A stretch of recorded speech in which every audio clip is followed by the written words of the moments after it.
Hello,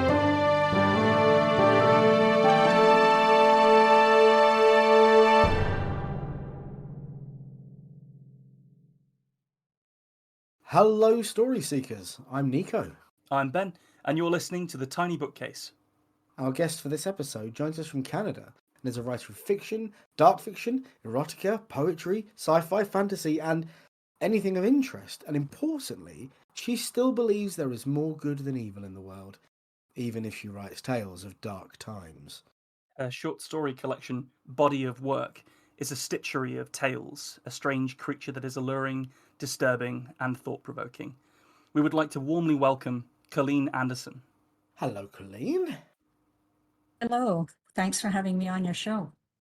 That's quite all right. It's a pleasure to have you here. I met you ever so briefly at FantasyCon, but you had a sort of lighting up the room energy, so I thought you were going to be exactly the kind of person we'd like to have on. Well, thank you. I do remember meeting you there during the awards. No, it was there was a reading in the afternoon, and okay. I spoke to you after. Right. Yes. It Okay. was very brief. Yeah. Did you go to the readings to suss out who can read their stories so that we can invite them on the pod? Is that what you That may have been an element of Right. that. Okay. Nice work. Nice work. That's solid. That's solid. Well, Colleen, you made it through Nico's filter. I like it. It's very loose. I'd be a Thank you. rubbish sieve. So, I understand from reading a bit about you, Colleen, that you studied photography. So I thought I'd ask you the question to kick us off.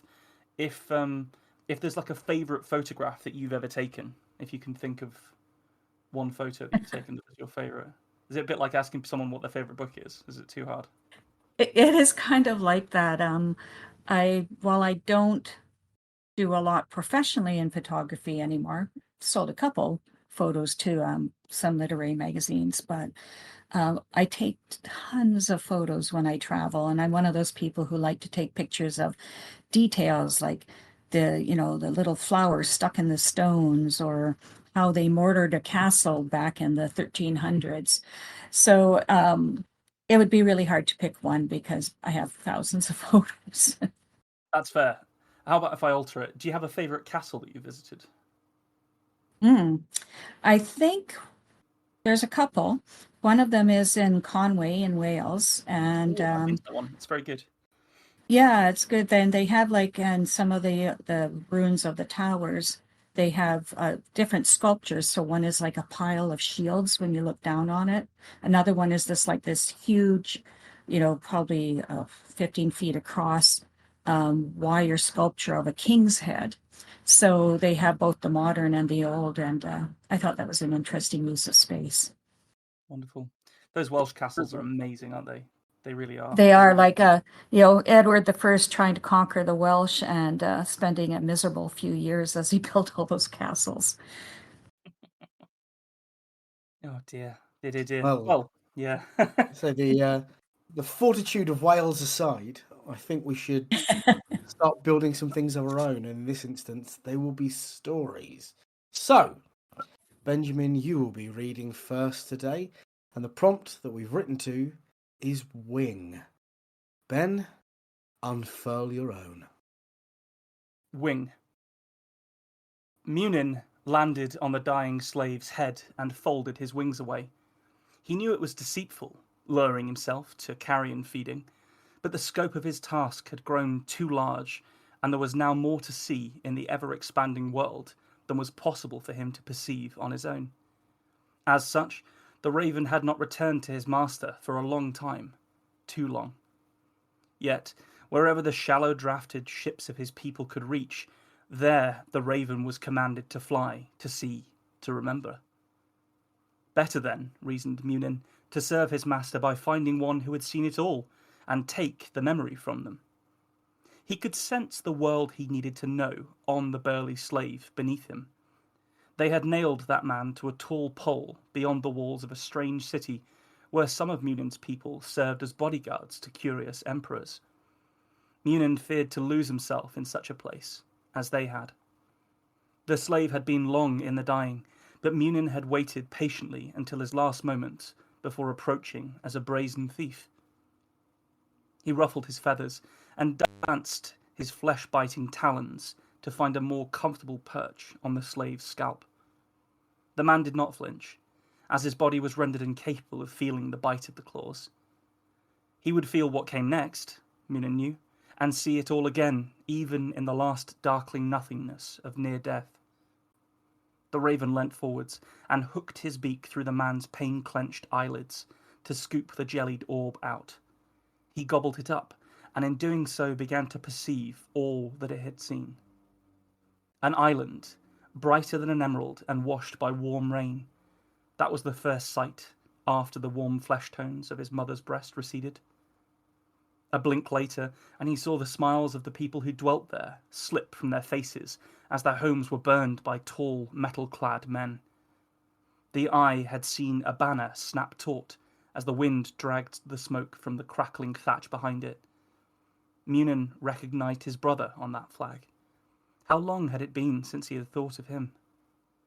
The eye recalled the glow of iron being beaten into a collar in the forge, saw the roiling water it was quenched in, and watched it be affixed around his throat. Blink. Endless, slate-grey sea, fringed by coasts he would never know, slipped past him with every dip of the oar he was forced to pull. That ship took them to another island, a colder place made from bleak and sharp rocks. There he watched Longbeards wearing rare silks bid hack silver on him at an auction.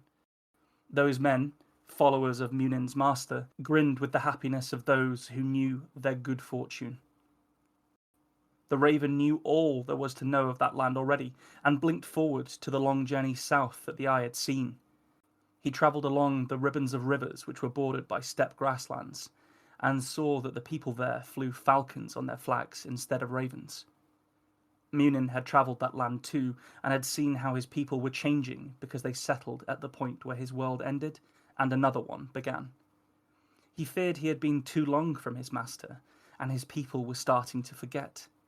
As he saw them forgetting, Munin pondered what might happen if the same fate befell him. Blink.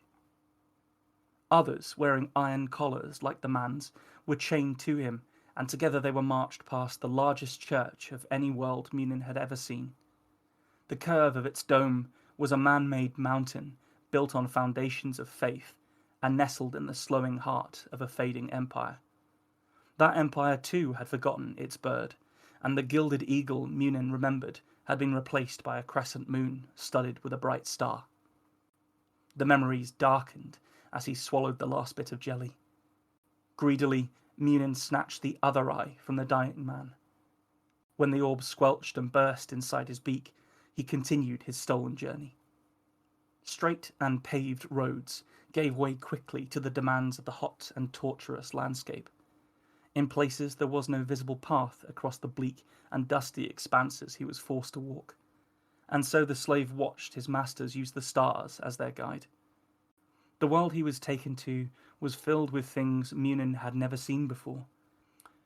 Glass-contained fires on tall posts lit streets uncluttered by filth usually seen in cities. Scholars wearing silk kaftans had built their city as a centre of knowledge and reason rather than blood and faith. Blink. The labour was hard. Munin watched as stone after stone was hewn from a quarry where the slave spent a decade of his life swinging a pick and straining to pull ropes as thick as his arm. That stone went into buildings featuring strange patterns and peaked archways, which allowed cooling air to blow through them to cool sweat-pricked skin. Though Munin could not smell or taste inside the man's memory, he watched as new colours and shapes changed his perception. At the centre of it all was a woman. Blink. Her skin was dark and her eyes were large. Her body seemed to shimmer as the silk she wore drank in all the light from this world. She glowed in his sight. At her throat she wore a collar too, but hers was delicately fashioned of silver. That metal, sourced from the same mine as the coins which had bought and sold him on his long journey, called him to her.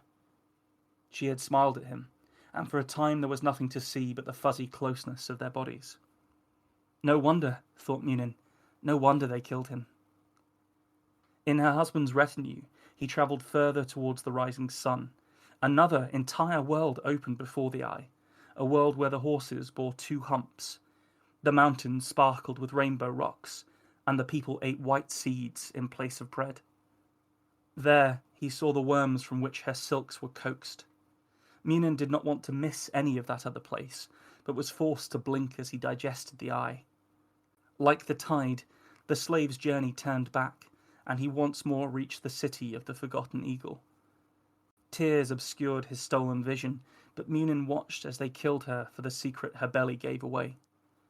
The silver collar was buried with her, so all might know she had never been free. Munin watched as torment he could not feel was visited upon the slave's body, until he was finally nailed to a post and raised to face that vast city. The closing eyelids ended the memory, just as the last purple gold light of dusk struck the dome of that mighty church. The man beneath him now held the peculiar stillness of death. Munin felt changed, both larger and less than he had been before. He knew he must take all he had learned back to his master. Knew, too, there he would be reunited with his brother. All would be well in the changing worlds, if only he could remember where to go.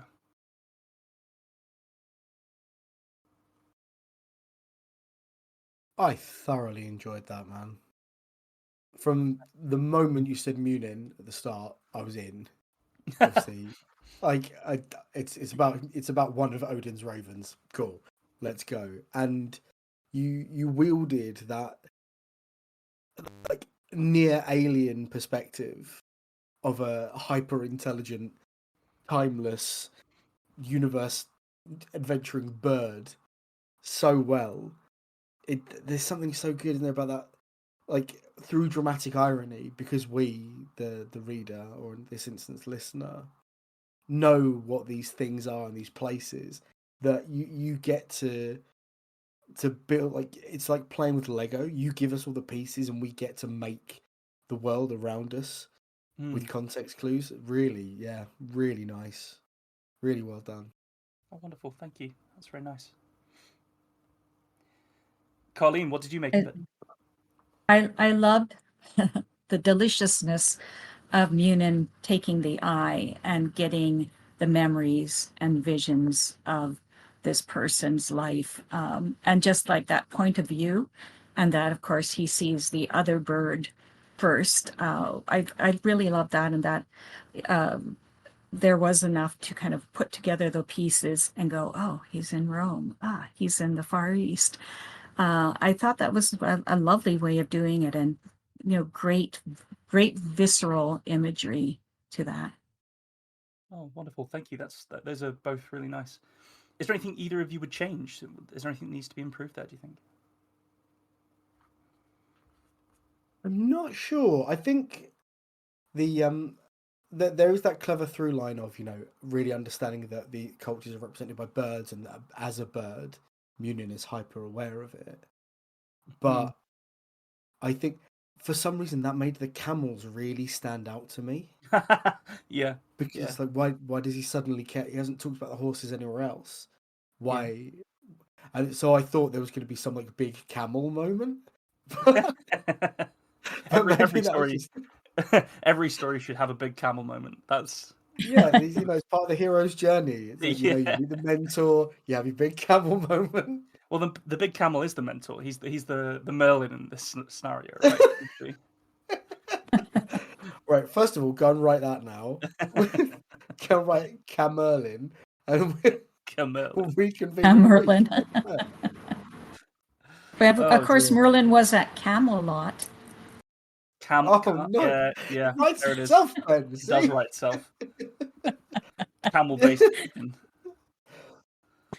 Yeah, no, I get that. I think it's because there's obviously you see 3 bits of bird iconography, don't you? Like these, you see, and then he's in what is essentially China, I think, towards the end, and there isn't a bird. Yeah, I get that. I can see that. I'm not sure how I'd restructure it to include a camel moment. No. but I can see your point for sure. The piquancy of the sadness at the end as well, though. He's just remembered someone's whole life and he can't remember how to get home. Yeah. That was really sad. Yes, I think there's as you might be able to tell, I recently went to a Silk Roads exhibition at the British Museum, and it left a rather lasting impact on me, and there was definitely a sense of how the the sort of Scandinavians, the sort of Vikings and stuff, they did kind of like lose themselves in the East. Yeah. So Oh, yeah, interesting. there was like an idea, yeah. So the idea was that he went through from probably somewhere like Ireland through like Scandinavia and then down through what would be now like the sort of like Slavic countries like Ukraine and stuff Yeah. to Constantinople. That was the last city of the Romans, and then on to Baghdad and Arabia, and then China was the idea. Yeah. I This, was just say it the was Silk Road. The Yeah. Silk Road, yeah, so it was the idea that he'd seen the entirety of the Silk Road from the perspective of a slave that had been traded up and down it. So it yeah, was it's quite a lot to that fit in, isn't it? But was that Baghdad in the era we've spoken about before when it was yeah, sort of civilization peaking. It's such a fascinating little piece of time, especially because you'd already yeah, made reference to the steps. So like we're seeing before yeah, it happens how juxtaposed these societies are, and yeah, absolutely. you Yeah, no, you, this is you wield history like a rapier, and then you hit with it like it's a cudgel. It's amazing. you've got to do a quick hilt bash at the end. Yeah, Yeah, fucking no, this epic, is full man. like street lights and Deliveroo Baghdad in the Yeah, 9th century, 9th and 10th century. Yes, no. So it was a lot of fun for me, but I was trying something out that was a little bit like an odd perspective. So I'm glad that landed. yeah, I enjoyed it. Good, good. Yeah, Well, I'm glad. it was nice because the views were, well, Munin had the eye of a human. It was still like the bird's perspective of, what catches a bird's eye, that, the bright objects, the symbols. And I thought that was a good capture. Thank you. Yeah, that's. But the other thing that I was trying to do there was that he can't feel anything. He can't smell. He can't taste. He can just see. And I Right. thought it was quite interesting to try and because normally for myself when I'm trying to describe how cultures are, you sort of you say what they kind of the heat, the smells, the things that you can eat and drink. But he's just got the visuals. So I sort of set myself the task of trying to conjure these different what were effectively different worlds with only using one sense. Yeah, Um, so yeah, it sort of started out as a bit of an exercise, and then I got really into it, and then it became about how Munin lost his memory. Wonderful. Thank you very much for listening to me, and also for some really nice feedback. So, Colleen, I believe you're going to read from an excerpt. Would you like to introduce it for us? Yeah, it takes place right before the Civil War in the U.S., and Marin is a postal carrier using blimps. And when she has to set down during a storm, she ends up rescuing two black men who have escaped plantation, are being chased by slave traders. So they, in the sky, they also have to hide from a larger slave trading ship. The blimp is damaged, and they are now moving over the land, but with limited ability to change their direction. As they're up there, they notice a being lying on the ground. And the other two men, Josiah and Daniel, say there's something wrong with this man. And I'm going to start there. I can't land the ship, Marin said. Daniel turned and glared at her, his jaw bunching. We gotta help. You risked a lot for us, but he's injured, whatever he is. Can't leave him there to rot. Marin tried to hide her shudder. That thing, a wingman, is a parody of a human being. Nothing good has ever come from being near one. Josiah's deep voice boomed. Whatever it is, it's part human. We have to help. No, I'm not letting one of that murderous lot near my ship. Daniel stared at her. That one don't look too murderous to me. Do you know all of them wingmen are murderers? No, but just like them slave catchers say we're good for nothing but being slaves. That's not what I meant. Josiah added, you can lower the balloon and one of us can shinny down the rope, see if he's alive. As you said, it's the right thing to do. She looked at the two men and knew they wouldn't budge. Fine, she snarled. She turned off the propeller and vented some hydrogen. We'll drift, so once we're near the plateau, you're going to have to lower yourself and find a tree or rock to anchor us. I have a ladder, but it's not as long as the mooring ropes. The trees were sparse, and fate had them drift directly over the prone body, not more than 20 feet above. The wingman lay on his stomach, wearing only dark green trousers. Great, fleshy, pink-brown wings stretched from his muscled back and waist up to his pinky finger.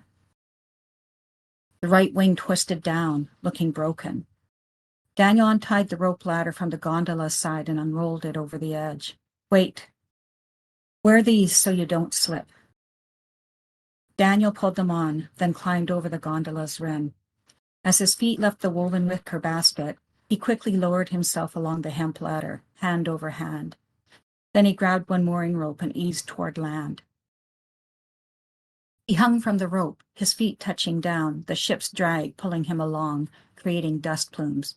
She yelled, "Put rocks in the bags at the end of the ropes." Daniel's heels hit the ground, bouncing and dragging along, scattering rocks. He ran around one small tree, quickly tying off the rope, then took another rope, pushing a head-sized rock into the leather sack. He grabbed several more mooring ropes, anchoring them as well. The blimp drew to a halt as Daniel approached the wingman. He called up, "He's alive. Do you have water?" "Looks like his arm is broken." Maren looked down, her hands gripping the basket. Josiah stared at her until she reluctantly loaded supplies in the leather pack and strapped it to her shoulders. She put her rifle over her shoulder and cautiously climbed down the ladder, then jumped a couple of feet to the ground.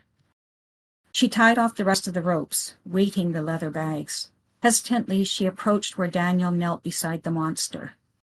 Starting from the hips, the big pallid bat wings looked leathery as weathered skin, but thinner than the airship membrane. The tall, slim body had a well-muscled barrel chest and bare feet with elongated toes.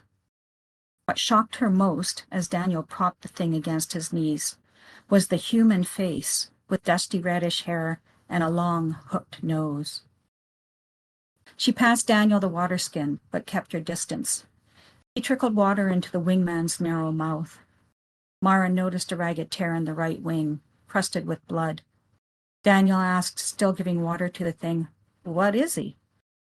"Some experiment done by men who have no respect for life and feel powerful creating monsters." He glanced at her. "Is there anything you can do?" The last thing she wanted was to help something that had caused so much sorrow.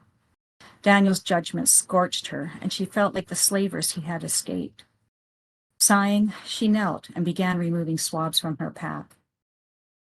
She resolutely set about cleaning the wound, trying not to think of the creature. Its flesh revolted her. Eventually, the wingman roused and said in a thin, scratchy voice, "It needs to be stitched. If the wound heals as it is, I'll never fly again."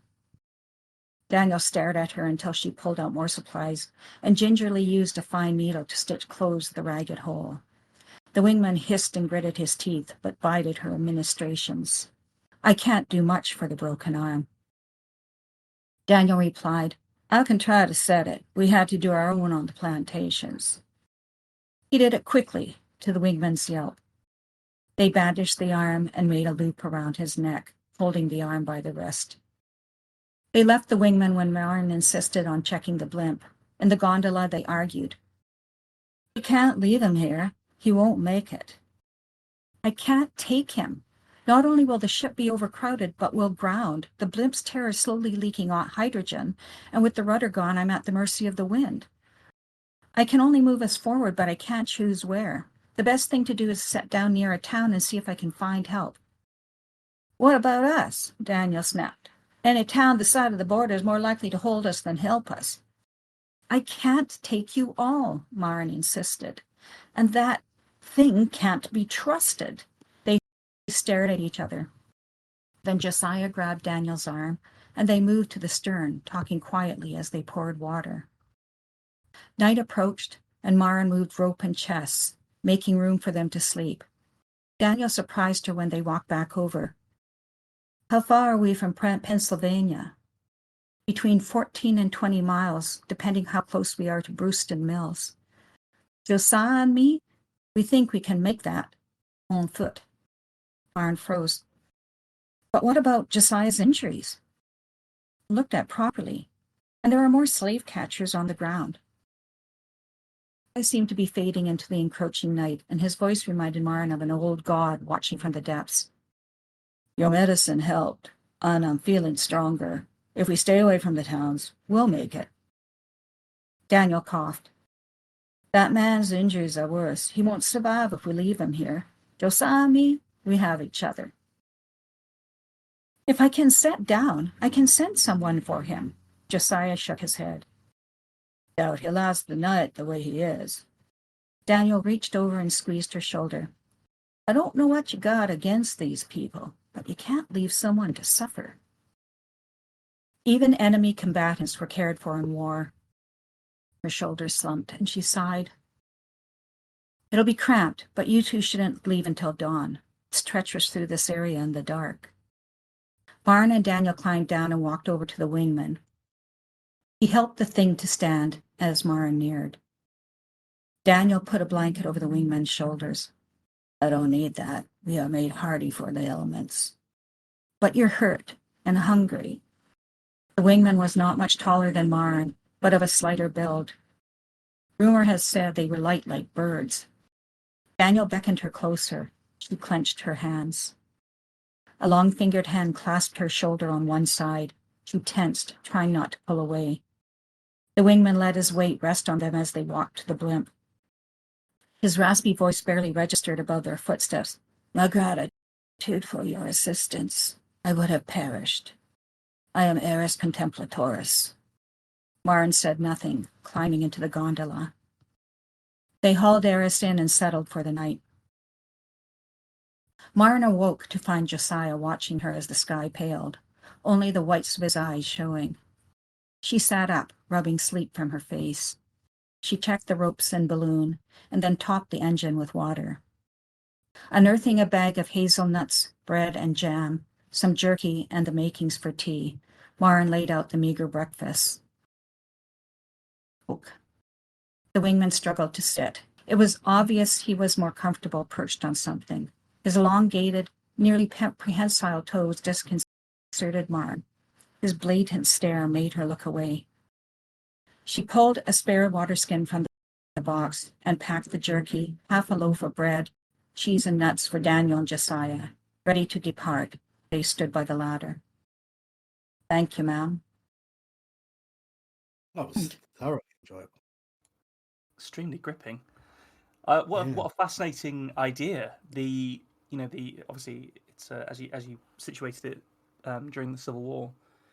Really interesting. I thought the compassion from the ex-slaves who had just escaped such a heinous fate to want to stop and then to sacrifice their seat was really quite moving. Actually, that was really, this idea that because there is a cynical attitude that the worse someone's life, the worse things that somebody has to go through, the more callous, the more hardened, the colder they become to their fellow man. Right.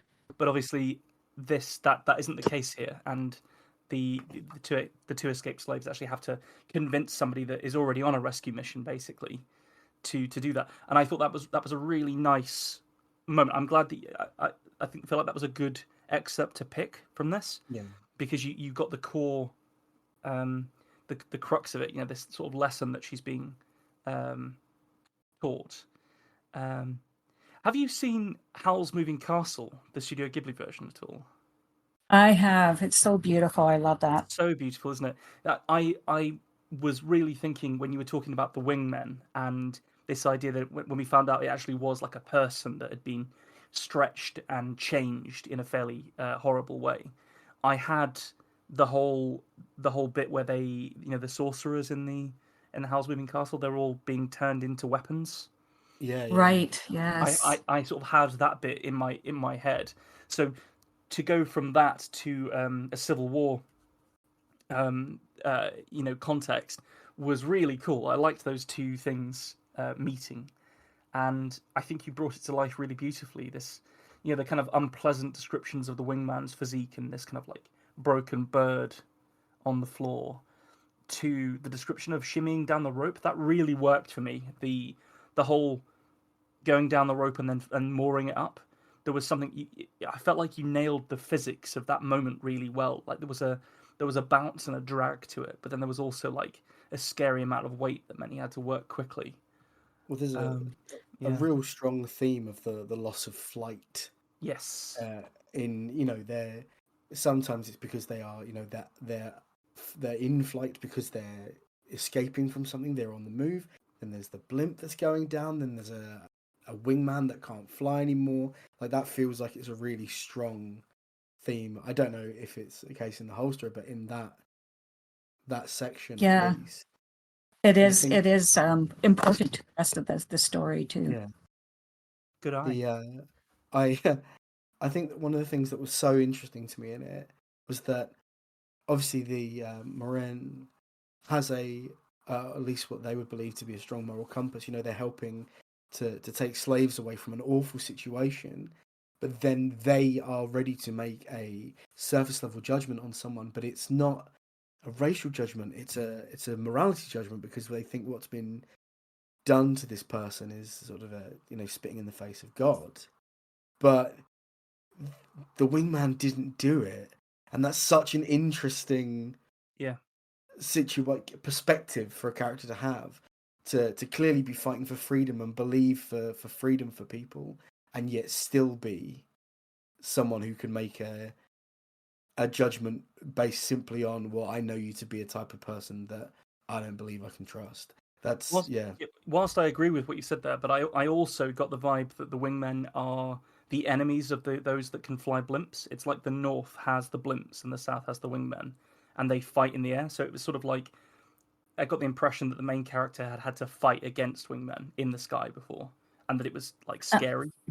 Is yeah, that it's that's not quite like where it does go. Is that Marin right? has a past where supposedly, allegedly, the wingmen had torched the town, and it comes out, and Right. so she has this prejudice, and it is kind of weighing her, her willingness to help people who are, being um, enslaved, and at the same time not willing to help someone else. So she has to look at her own views. And Mm. Yeah. but yeah, the whole thing of flight, the blimp and the wingmen, all these people using the air in different ways, and how that comes about, that as the story progresses, they have to aid each other to be able to get somewhere. So is this something that you have published somewhere before? No, I haven't published this. So if there's anything you think in that excerpt that didn't work, I'd also be happy to hear that. No, I loved it, to be honest. I thought it was really good. I think you had me from when you opened with his jaw bunching. I like a little bit of colloquialism in my especially in my American fiction, because it's just not something I grew up with, so it's really interesting Yeah. to hear. Good Um, voices, by the way. So just Great on voices. that, great Yeah. I voices tried. indeed. Yeah, The it's actually, there's 4 voices in there, so yeah, that's a lot for a short piece. I can tell you from over 200 episodes of experience that is a lot of voices for one piece for a non-voice Yes. actor. Um, Yeah, I know Nico can turn his hand to a dozen if he wants to, but I try and keep it to like two max. um, yeah. there was a line, Oh, and I think I kind of missed a bit of it because our recording can be a bit spotty sometimes. But you then one of the slaves spoke, and you said his voice was like a god, and then I missed the description. Could you give me that line again? Because it sounded really good, and I just want to hear the rest of it. Let me just scroll back I to that. believe because I wrote it Oh, down that it was Did you write it down? like an old god speaking from the depths. Yeah. yeah, So watching from the depths. But you're right, speaking from the depths actually makes more sense. watching from the depths. Oh, interesting. Well, either of those works really well because the voice that you then gave him was actually, it gave me chills. The voice, so I feel Oh, like you set that up and then teed it off really well. It's yeah, really really good. Thank you for that. yeah. That And was a good listen. I just like when I was researching this, there was an era in the 1800s when blimps and airships were far more prevalent than we actually would believe. And what they, the US was really getting into it because they have the supply of hydrogen. But of course, there were a few very inflammatory moments that killed the age of airships. But it was fascinating to find out that they were actually being used in quite a different way. I've taken this far. They're like, they didn't have postal carriers, but when you look at the history of airships and blimps, they were really, really prevalent in Europe and especially in the US at that one point. Oh, one of my favorite words is another word for blimp, which is dirigible. Oh, that's good. Yes. That is a good word. And it's a nice word. But I also like Led Zeppelin as well. So it was speaking to me, that story. Thank you. Right, Nico, we've put it off, but it's time for the third and final story of the episode. I'm a brave boy. I can do this. I don't believe you. No, I do. Wing. For as long as he could remember, Barry Minge had been bellowing instructions from the same seat at Squafflemere Parkway. His father had bellowed instructions from next to him in J23, and his father before him in J24. Barry knew himself to be insightful, with a head for the beautiful game. He was cunning, with an eye for tactics and manoeuvres the players always seemed to miss, and witty. He was hammering this last point home mere moments earlier.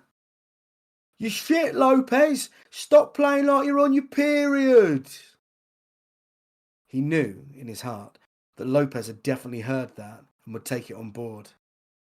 Sheffield Thursday wouldn't be half the team they were without the fans, and he knew he was the fans. Barry braced for another stunning tactical insight, and as the €30 million striker Mbali Nkuto expertly swept a ball away from Sheffield's attacking player, he let it fly. Keep hold of the ball! My nan plays better than that! I could run rings around these idiots! There was an eruption of sound as Ntuka buried the goal he'd been chasing into the net with scorching speed. The visiting side leapt and bounced, and the players danced and made gestures just the correct side of the watershed, avoiding any fines. Barry finished a string of swear words and looked down towards the dugout. There was a sort of hurried discussion taking place there, and he could have sworn that the manager, Alan Fresco, had looked directly up at him before returning to the chat. Take him off, Barry decided to add. No defensive skill. I've seen chicken with better wings than that. Witty, he assured himself. Very witty. Fresco, when Barry glanced again, was now in what appeared to be a heated discussion with the second official. Then there was some gesturing, a reddening, and then, yes, a point at him. Directly at him. The crowd had begun to resettle. Jeers from Sheffield, to which Ntuka had cupped his ear, but they'd nearly faded. The roaring of the away fans finally receded. The second official shrugged, tapped away a moment, and held aloft an illuminated board. In red on one side was the number 17. They were taking off Jensen. Good, he'd been playing like shit all game. They could have him back at Manpool dignified. He was a pointless loan. But the green number was, in fact, not a number. A luminous question mark showed on the board. Everyone, including Barry, took a moment to cogitate what that might mean. Then Barry noticed it. Fresco's finger once again pointed directly at him. Then others noticed. Then everyone. And people began nudging him. Elbows jostled him hither and thither. And people began to chant. He hoped it was that bloke they were saying, but he feared it might have been a different word. With some effort, he shifted himself out of his seat, dislodging many snack particulates. As bits of crisp cascaded, he was met with a cheer. He began the undignified shuffle sideways, apologising as he went to each person he was forced to drag his arse across. In what felt like an eternity, he reached the stairs down and took them at a comfortable speed. At the bottom, a security guard, who looked bemused, allowed Barry through. Fresco was on him in a moment. "Ah, good, you're already wearing a kit. I could not tell that you had boots on from where you were sat. I had hoped so. But not always do I get so lucky, huh? You will be replacing Jensen on the wing. I heard your feedback from the crowd, and I heard you say you could outplay these men. I believe in opportunities, mister." Fresco gripped Barry by his now panic-sodden shoulders and spun him on the spot, reading the name emblazoned on the top of his team shirt. "Mignet, do you believe in fate?" "No," Barry managed. "You should, Mignet. It believes in you. You happened to be there when I asked for an answer. Your grandmother, I heard you say, is a player of some skill. Use that legacy. It is in you, the spirit of football. Show the world what you are made of, perhaps. Go and get them, Mignet." "Minge," was all Barry managed, in a soft-lipped mumble, as he felt himself dragged inescapably by the soles of his shoes and the eddies of fortune onto the pitch. They were all a lot taller from here, he realised, and the pitch seemed awfully long from where he stood. That's not regulation, surely. There was a jolt of panic as the blaring call of a whistle sliced razor-sharp through his concentration, and the ball was moving, and from here it was quite difficult to keep an eye on. He stared at it as it disappeared between groups of players' legs, and it was moving very quickly now. In fact, now that he was close to it, it was moving too quickly. And it was getting too close, actually, and he thought, in a moment of clarity, to look at the feet that were moving it, and the legs that were attached to the feet. Even further, he looked at the torso and then the head. And Tuco, coming like a lightning strike. And just as he was passing him, Barry thought the right thing to do would be to try a feint, possibly turning it into a full 360-degree turning tackle, then a cross probably to Triggs, or the crowd exploded as a goal was hammered home. Barry wasn't sure how long he'd stood trying to figure out the correct move, but play had most certainly moved on while he was thinking about how to deal with Ntuko. He felt the tide of booze wash through him, drenching him more than his sweat. Some, it seemed, leaving droplets on his very sense of being. "It's okay!" Fresco's voice called from somewhere off behind him. "It's okay! Jitters! I understand! Try to get moving, okay?" Barry pulled his consciousness together and attempted some stretches. Even over the sound of the crowd, he was pretty sure he heard something go pop. The whistle blew again, and this time he was going to be ready. He had to run. He hadn't run in a long time, and he felt the puff rising in him like steam through a rusted engine. The cogs and gears of the ancient mechanisms in Barry awoke. PE lessons, 3 decades old, flashed across his mind. His studs bit ground, and he took his first leaping step. And then his second. And he was doing it. He was sprinting on the pitch as a player for Sheffield. He glanced for a moment at where he knew his seat to be, and where should have been an empty seat. He swore for a moment he saw a ghostly flat cap, and his father's visage smiling proudly. In fact, someone from row K had shifted forward for a better view, and nicked Barry's sausage roll from under his chair for good measure. I do wish I could tell you that Barry found in himself there a gift for football, that he pulled through and scored a hat-trick and had been hailed a champion of the people. In short and in truth, the following happened. After 9 minutes, Barry was stretchered off, believing himself to be having a cardiac arrest. It was a stitch. Fresco was fired after they discovered he'd been mixing tablespoons of cocaine into his pitchside coffee. Barry's season ticket was cancelled. He does still go occasionally, but now sits in row GP. It's a lot further back, and no one can see him. Sheffield lost that game 17-2. Barry considered, and for what we were amazed to learn, was the first time changing his surname to something other than Minge. It truly is a beautiful game. That was really, really funny. That was very funny. I was laughing a lot. I think it was a good job I was muted because it would have just been distracting how much I was laughing. And oh, how funny! How funny! Oh, I know Go on. As someone who's a Canadian, I have to say that is so British. Yes. I was, I did get that.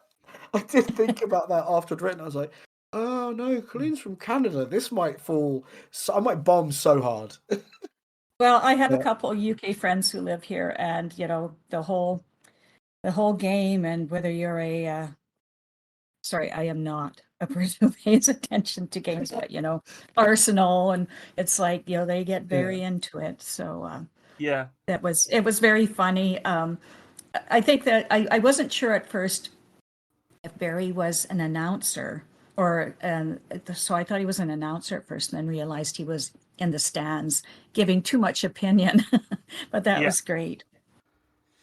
I can assure you that is the most British story that Nico has ever told. So it was an interesting one to be on the podcast for that one. This is a common thing in football. God, it is. Viewers, like people that literally everybody that watches football, you have you get very invested, you have very strong opinions. I'm sure it's the same over all the other sports. I'm sure it's the same for like hockey or whatever in Canada, where people are like armchair generals for a sport that they couldn't possibly play anymore. Yeah, I mean, when I see people playing hockey here, like or on the screens in the bar, usually people are mostly just either cheering or groaning. They don't kind of throw out opinions as much, but I don't know if they're watching a live game if that happens, because Canadians, we're polite. Supposedly. Everyone thinks we are, but yeah, exactly. People think we're polite. Oh, not at football matches though. We're famously not polite at football matches. Oh no, I mean, I was in India once when there was a football match, and this was a hill town. You couldn't even call it a city, though it was the capital, and all the stores started closing up because a riot had started, because people were standing on the shed and the shops. The next thing you knew, they were surging through the town. And I was flying somewhere at one point. I had an overnight in Amsterdam, so I was just at an airport hotel. And I went downstairs to just get a glass of wine. And they wouldn't let me have a glass of wine because they had stopped serving alcohol throughout Amsterdam because there was a Scottish football team in town. Oh, dear. Dear. I think the Scottish are actually better behaved than the English at football. Really? Yeah. I wish I could say they didn't use huge armed police details in the major junction stations in London nearly every Saturday for a good chunk of the year, but they do, because people can't be trusted to walk through a train station. That's not even just at the top level of the game either. Like the big sides. That's No. I live in Cambridge, which is a relatively small town north of London, and regularly when the football team is playing, the away side has to be escorted to and from the station by police. And this is supposed to be sort of like the heart of academia in this country, and it's you get police in like full riot gear, because so the other thing that I want to talk about here is that there's a concept in British super fandom for football, and I think it does happen in the States as well. But this idea that he's sitting in the stands and he's wearing not only the shirt, but he's wearing the shorts, and he's got the right socks on, and he's got shin pads on, and he's also wearing football boots. This is referred to. This is a thing that everybody knows about in this country. This is referred to as being a full kit wanker. That's what it's called. If you turn up to a football match as a fan wearing the entirety of the kit, you are indeed a full kit wanker. Also, So those same people will mock cosplayers as though yes, they're they will. not doing it. Yes, they will. Yeah, certainly. Yeah. So I must have laughed. I actually missed some of the story because I laughed so much when I realised that he was a full kit wanker. Yeah, Um, good to see it. so good, so good. The names were hilarious. Sheffield Thursday was particularly good. Yeah, that one. Manpool Dignified also worked for me. I feel like there were a bunch of games in the 90s where they didn't have the rights to the clubs Oh, and they the, were the the player best. names. So they all made it up. They all Oh, made them up what they were called. So like Manchester United, for example, was called Manchester Red. oh, really? And Okay, yeah, that interesting. kind of thing. So it was very evocative of that. However, the crowning glory was probably Al Fresco and or Barry Minge, which was very funny. Um, I enjoyed the whole thing, man. It was really funny, start to finish. I've had the name Alan Fresco knocking around for a character name for ages, and this seemed like the perfect time to deploy it. So, It's one of those kind of shit jokes, isn't it? oh yeah, That it is funny, but also you feel kind of bad for having told it. Like it's not even really a joke. it's not really a joke, is it? Yeah, It's it's just pointing just out that words are similar. yeah, yeah. The Well, and do as you believe somebody in who's fate? not, into the game or anything, I could totally follow along, totally get it. My friends took me one year to a live soccer game here, and their baby at the time was less than a year old, but we sat near the end zone but not in it so that we could watch the antics, which of course Canadian style is much calmer than what goes on in Europe and that, but it was still like the people that sing and the people that wear outfits. So it was like watching the crowd was as much fun as watching the game, maybe even more fun. Yeah, There's definitely something to it, isn't there? They're being inside like a huge crowd that are all reacting to it. I think Exactly. these are the people that the person in this Barry Minge character in this story are the people that are the bad side of that in terms of like they're Yeah. just it's really irritating to be sat near them because you can only hear them when you want to be hearing like the roar of the crowd. Yeah, Um, full kit wanker sounds absolutely appropriate. there completely, was yeah, yeah. there was quite That's a, famously in I think it was either the late 70s or the early 80s when they were televising the Premier League early on. They had set mics at 4 points around pitches, and there was a woman whose season ticket at Liverpool was directly under one of the mics, and for like a full year, apparently you could just hear her absolutely going off at the players. But she was that's super funny. far back because it was set right at the back to catch the whole stadium. But she was right under it, full scaff. Hey, you fucking shit! I can't fucking. Why don't you pass? Like that. Apparently, that's all you could hear on the Oh my TV. god, It's thanks. I hate hilarious. it. Oh, yeah. I mean, I wrote down. I stopped writing the jokes down because they were just coming so thick and fast. Because sometimes I know you, and you write a story that's just unrelentingly funny to the point where it's almost like you're building up a tide of humor. Yeah, And I felt like this was one of them. I will say, I feel like the ending fell a little bit flat for me. Um, yeah. it kind of like it it didn't go out on a high, did it? But at the same time, it didn't build to a punchline as you potentially normally do. Um, I was trying to invite. You see those like documentaries, and it will do the still oh yeah, image of someone, and the bit of text comes up. yeah. And I think that that one could possibly do with a bit more kicking about. I think so because it had so much energy going into that, and like right before it goes into that ending, you were talking about like the PE lessons from 3 decades ago, and there was a beautiful line pufferizing in him like steam through a rusted engine, things like that. Like there were legitimately lovely turns of phrase inside this very fun, pun laden joke story, which was very good. Um, and yeah, the one of the bits that it did remind me of when he was starting to run was it did remind me a little bit of Always Sunny in Philadelphia when Glenn is like, I'm like Jerry Rice, my form is perfect. Yes, that's a great bit. It had a little bit of that to it. Really funny stuff, really funny and well told, man. I liked I'm it a glad lot. it could get some chuckles out of the two of you.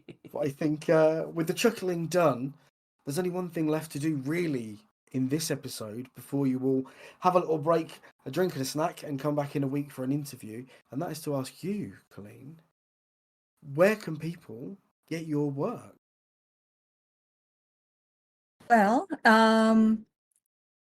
if you Google me on Amazon, I have several books of poetry, which I'll give the titles just because if you just put in Colleen Anderson, it might be hard to find. And I'm not sure they're on Amazon.uk.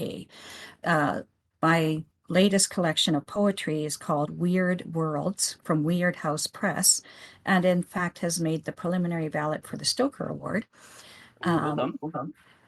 So that there's limited editions of that through Weird House, if not on Amazon. The Lore of Inscrutable Dreams came out last year, and the year before was the guess who's forgotten the name of one of her own books. Well, that happens when you're so prolific, I think. Hang on a second, I can find that. It is, yes, that is the case. Sometimes I forgot what I've written. I Dreamed a World. So that was my first poetry collection. And that's from Lichen Valley Press. So available through their website or probably easier on Amazon. And I have two short story collections. One's Embers Amongst the Fallen, and the other is a body of work, which Black Shuck Press, which is British, published. And those are all available on Amazon, plus various poems on various sites. But then you'd have to Google poetry and see what came up. Do you maintain a social media presence at all? It's a little bit dilapidated. I'm on Facebook, and while I have an Instagram account, I have to say I haven't even looked at it in a year, and I'm trying to get around to reviving my blog. So this is a good reminder that I'll try and do that, which is ColleenAnderson.wordpress.com, and to actually revive that and start writing at least once a month on my blog. Oh, wonderful. Well, thank you so much for your story and for listening to ours and giving some really interesting feedback. It's been lovely. And everyone listening, please join us next week for some questions where we'll go into the interview with Colleen Anderson. Thanks for joining us for this episode of The Tiny Bookcase. Remember to subscribe, otherwise you're going to miss out on the future fun. Also, tell a friend. If you like this episode, link them to it. We'd be tremendously grateful. You can follow us on Twitter at BookcaseTiny, Facebook at The Tiny Bookcase, and Instagram at BookcaseTiny for updates. Speaking of supporting the podcast, well, magic can only take one so far. The Tiny Bookcase is supported by the generosity of its patrons. Those kind souls have really kept my belly full the last year. Let's cast a spell for them, shall we? For rich ginger tones on their scalp, let us cast the Orangi Hedondo spell for Scott Byrne. And for general fabulousness, why not the Ooh La La, How's Your Mother spell on Matthew McLaren?